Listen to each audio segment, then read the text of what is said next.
Good morning and welcome to the Point. The budget process in Lansing continues. Not just the budget for next year, but this year's budget. Adjustments have to be made because of those tax credits we've been talking about. And this morning, we talked with the chairman of the Appropriations Committee in the State House. Representative Pscholka from Stevensville talks to us about his process with his other House members, how they will backfill for the 2015 budget year, and what the 2016 budget prospects look like as we talk with Representative Pscholka. Let's talk about this appropriations process because it is complex. And from time to time, I point out that people think there's a $50 billion, $52 billion, or $54 billion budget, but you don't get to put your hands on all of that. Before we started this, you went through a pretty interesting rundown. Talk to me a little bit about what the budget really looks like by the time you and your committee start looking at it. Yeah, Rick, and first of all, welcome to Appropriations. Thanks. Glad that you can be here. And a question I get in my district, and I know other members get, is why can't you clowns in Lansing find 2% out of a $52 billion budget and find $1 billion for roads? And the short answer is we don't have $52 billion to spend willy-nilly. 40% of that is federal money. It's about $22 billion. About 40% is restricted funds. That's your school aid fund, Secretary of State and all of her fees are in there. Your road money is in there. And then you have the general fund, general purpose budget, which is about $9.5 billion. We just reduced that a little bit last week. So we've got $9.5 billion, but we don't have $9.5 billion. $3 billion of that is used to match for the federal funds of 40%. So now we're down to about $6 billion in discretionary money. And I want to continue that. Yeah. But let's talk first about that federal match, because some people won't understand. That is money, I will explain it, you will correct me if I'm wrong. Yeah. That is money you've got to put up. It's earnest money that you put up in order to get the federal government to give you the matching funds. Correct. And so if you don't spend that money, you don't lose $3 billion, or you don't gain $3 billion, you lose maybe 10 times that much coming back from the feds. So just so people understand what that is. Some of those matches are 5-to-1, some of them are 8-to-1, but a lot of that is for healthcare and human services. So there's matching funds that we have to come up with. So we have to come up with about $3 billion in match to get about $18 billion. So it's about a 6-to-1 overall in the budget. So if you look at that discretionary piece that we have, out of that $6 billion, we lock up 41,000 people. We have 5,200 lifers in the state of Michigan. That costs us $2 billion a year. That budget in corrections has been pretty steady for the last 7 years. We put about $1.5 billion into higher education. We run about 17 state departments on $1.2 billion of general fund. We have $1 billion of debt payments we have to make. So as you can see, it gets pretty tight. There's not a lot of general fund, general purpose money laying around. We did put $300 million into roads last year. That was a priority for the legislature. It's only the second time in history that general fund money has been used to go into roads. So we did make that a priority, but to just find $1 billion in the budget and one-time dollars would be very difficult to do. The other problem is one-time dollars. You talked about $300 million you were able to put in the roads, and people would say, well, that's a good start, and it is, but you don't have $300 million in 16 to put in, in all likelihood, won't have that $300 million to add in there. Add into that one more complication, and that is a tax credit bill that's coming due from tax credits that were issued going back to the Engler administration and the Granholm administration. They're coming due now to the tune of $300+ million this year, maybe $450 million next year. Why didn't somebody see that coming? Yeah, that's a great question, and I think there was a little breakdown there between Treasury and MEDC. We should have had some better information. We did set aside in the budget about $450 million that we thought were tax credits. It came in about $850 this year, so that's that 400 that we were off. We're seeing projections now where it looks like the tax credits will cost us about $600 million a year out to the year 2029. Then they start to come down. So these are they were a very generous credit that was not just for job growth, it was for job retention. and a very generous credit. We're kind of paying for the sins of the past, and I'm not picking on anybody. I'm not picking on the previous administration or any of the companies that are now hiring Michigan residents and creating jobs and growth and investment in our state. But we've got to find a better way that we can project and do our budget. My concern is, what do I have to start with every year? Do I have to set aside $600 million? Is that really the number? Well, then let's do that. And so we know, and we're not getting caught mid-year where we have to make adjustments.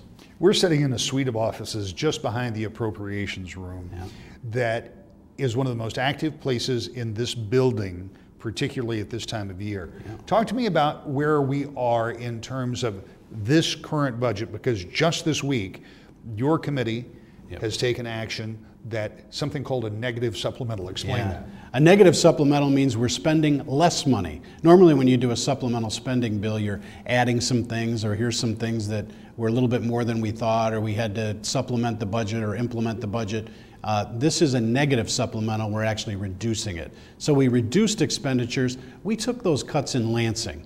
And I think Chairman Hildebrand and myself were pretty clear. We said, look, we don't want to make any mid-year adjustments to K-12 schools, to our community colleges, to universities, or to local governments. Let's keep our word. Let's take the cuts in Lansing. Let's take them in the bureaucracy here. And that's what we did. So they'll be passing those out of the Senate. Of course, by the time this airs, I know Chairman Hildebrand came through and got that through the Senate. When you look at that process, you have committees here that make decisions a year or a few months in advance, so those department heads can make their plans. Then you have to go back and you have to change that. How difficult is that? And I know there's not a lot of sympathy for a lot of folks watching this. When you say, well, it's a government agency, I don't care, but it's still real people. They're still real bodies. They're still people that derive their livelihoods and do a service for the state every day. How difficult is it on those departments? Are we talking about people cuts? Are we talking about service cuts? Are we talking about paper clip cuts? What is it we're talking about? We talked to, it kind of runs the gamut. There probably will be some reductions in employment. There will also be some programs that hadn't started that we put in the budget last year, but the funding hadn't kicked in. We pulled all that stuff back. So anything new that was in the budget last year, a lot of that came back out. So we made adjustments and changes to the tune of about $500 million, which puts us in balance once again. And then we're working on 16, like you said. So we're working on 16, and the reason you want to get 16 done end of May, early June, is because your school districts and local governments' fiscal years begin July 1. So we want them to know, here's the level of support that you can expect from the state. I think one of the best accomplishments we've had around here the last 4 years is to have the budget done end of May, early June, so folks know. There was a time back in 07 and 09, we had government shutdowns. Folks didn't know till October or November what they would have to spend, and school districts were already halfway in through their fiscal year and were asked to make cuts. That's not fair. So I think we've done a better job with accountability and responsibility in budgeting. We'll keep doing that. When you look at the budget for this year and the changes you have made, are you confident that going through from now through October, or through September actually, are you confident that this budget is solid, that the revenue forecast, you won't know again until May, but the revenue forecast, everything seems in balance, and you don't think you're going to have to come back in June and do this again?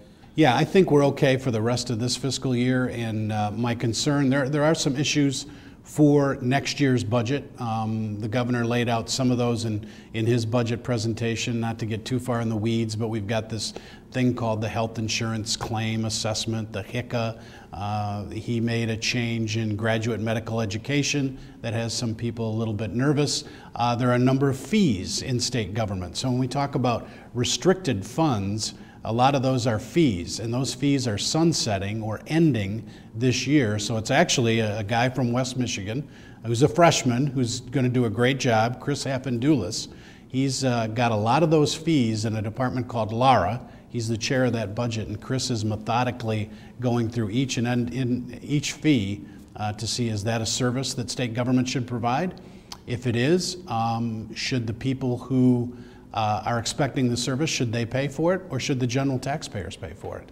And that's a good exercise, and everybody on Approps is going through that right now. Like you, I don't want to get too far off the beaten path, but that brings up an interesting question, because Republicans very often talk about government getting out of the way, doing away with regulation. Could part of this process be looking at things that are currently licensed that might be considered undue regulation, and could some of that take place right here, right now? That's right. No, that's part of the process that we're going through right now. And also, as we look to, we've eliminated like 1,900 administrative rules and all these things.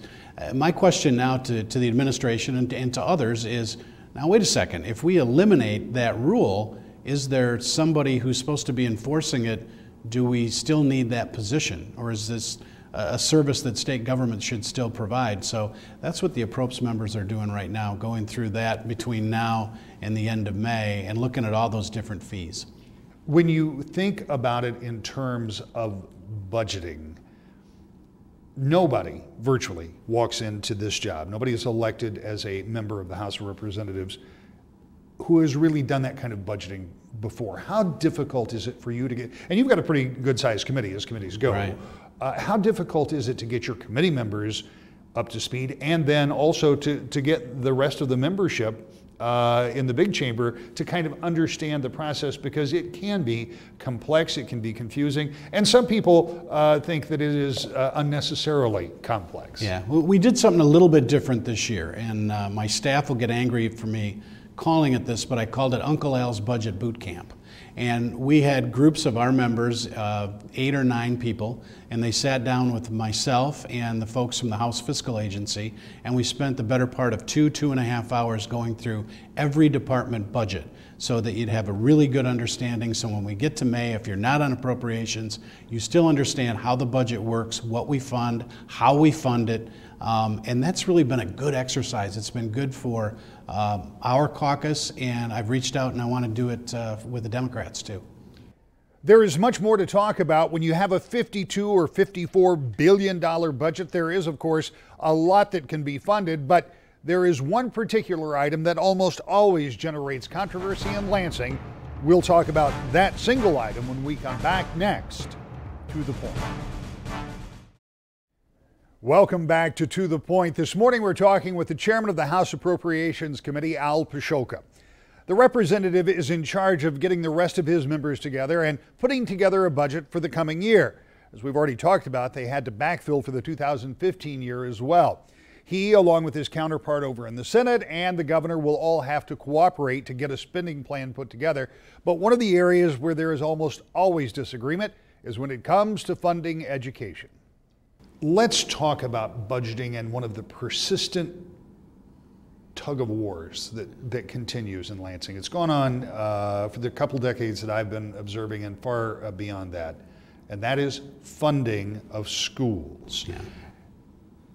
The question about how much, how to spend it, where it goes, has become particularly acute during this administration, because this governor has said we're going to finance some of those ongoing costs rather than make per pupil contributions to schools. That is a subject for another day. But there is a question right now about some of the shortfall we see, and there are some people that are saying, wait a minute, you guys are taking money that was earmarked, tagged for, promised to schools, and using that to bail out this shortfall. If somebody says that, is that true? No, Article 9 of the Constitution says there shall be, not may, there shall be a school aid fund, which includes higher education. So we had agreement with the Dems and others that would include community colleges.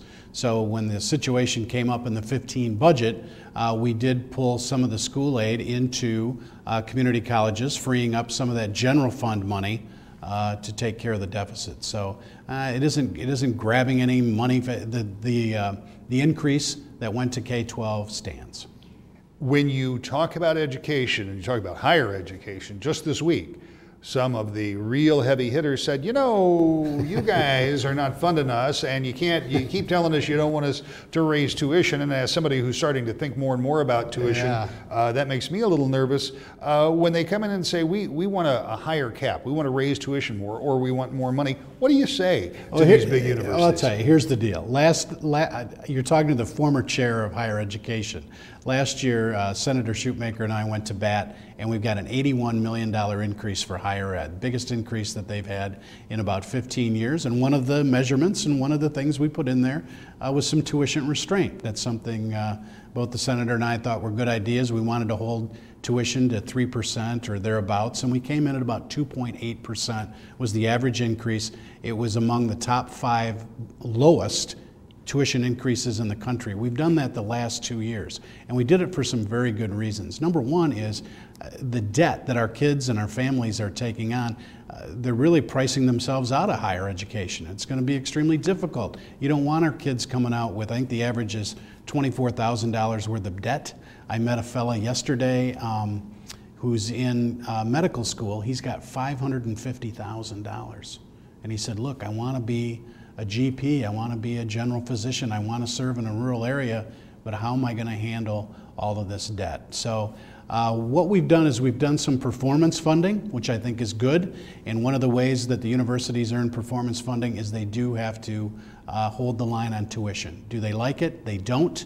But I think, look at a guy like Tom Haas, what he's done at Grand Valley. Basically last year they had a tuition freeze with the amount that he put in scholarships and held the line on tuition. That's really good higher education leadership, and I applaud him for that. When you look at what we as a state prioritize, when you talk about higher education, are we putting enough emphasis on that, given that perhaps when you and I would have gone to college, the state was picking up 75% of the tab, and now it's probably less than 25% of most tuition tabs. Has that inversion suggested that we've changed our priorities, or is it just a matter of simple economics? I think it has, and I think part of the reason is this whole general fund, general purpose money. That's where higher ed funding comes from. They don't have a guaranteed stream. They're in there fighting with corrections and every other part of state government. You're right. When you and I were, when I was a student at Western, 75% was paid for by the state, 25% by tuition. I think we need to change that. We also spend more money in corrections than we do in higher education. I'd like to see that change too. And I think the former guy who had this office, Joe Hovman, had some good ideas on sentencing reform and guidelines that I think the legislature will pick up, and on a long-term basis, that can help. Let's talk a little bit about the one big elephant that is hanging out here at the Capitol. You can see it on all 3 floors that we operate on. And that is an election on May 5th. Is it an elephant? Well, it's a big something. Donkey and elephant, I don't know. It's actually, I guess it could be a hybrid, because certainly this plan is a hybrid between what Republicans wouldn't do, what Democrats wanted in order for them to vote for this May 5th proposal. Sure. I bring it up, one, because it's a hot button issue and it's something that all of your constituents and all of our viewers are interested in, but I also bring it up because it does impact your job as the appropriations chairman, because if you appropriate assuming that that bill passes, that's one issue. If you appropriate assuming it doesn't pass, then that makes another set of assumptions. So first of all, how are you dealing with that in the appropriations? Well, first of all, I'm from West Michigan too, St. Joe, Benton Harbor. And Harry Gast was the old appropriations chairman in the Senate. And so we come from a long line of appropriations people. And I can tell you we are going to do the budget according to the law as it is now. Now, if that changes May 5th and the voters vote for the package for the road funding, we'll just be really busy the last 3 weeks of May. But we're doing it based on current law. So I think that's the conservative way to do it. I think that's the smart way to do it. So we will come up with a budget by the end of May that's based on the work that we're doing now is based on current law and the way the law is now. You and I both put a lot of miles on vehicles. We know what the roads are like in Michigan. I was just down in St. Joe last week.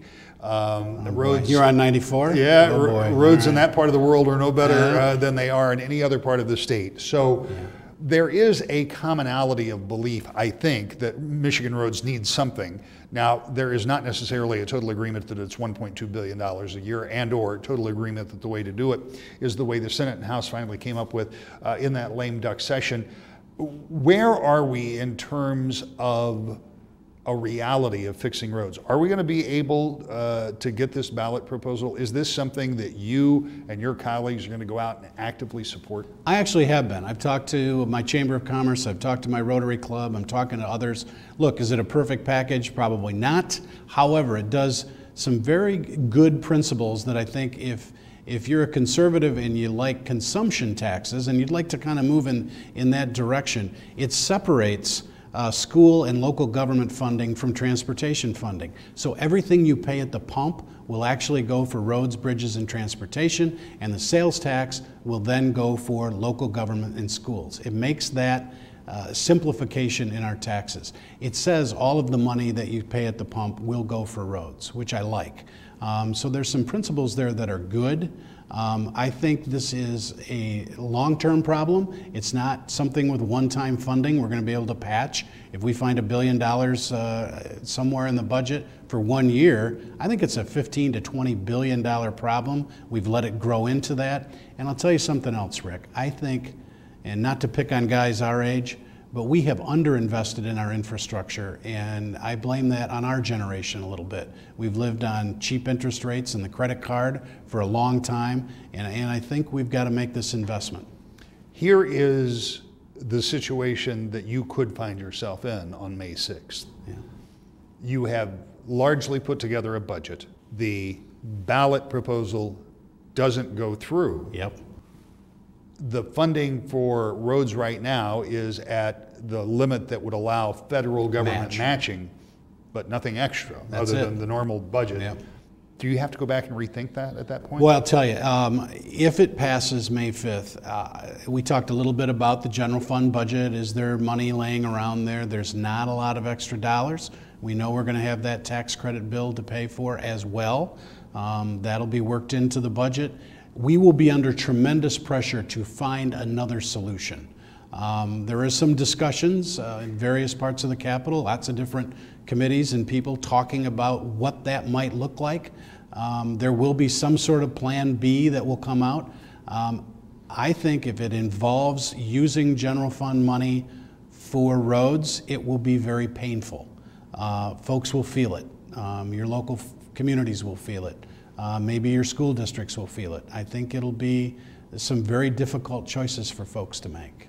How difficult will it be to take what many people believe is a more conservative House of Representatives this year than it was last year, and combine enough votes with Republicans and Democrats, because almost everybody agrees that if you're going to do something, if this fails, and I don't make that assumption, right, but if this fails May 5th, you're going to have Democratic votes. You don't have 56 Republicans. Those get expensive.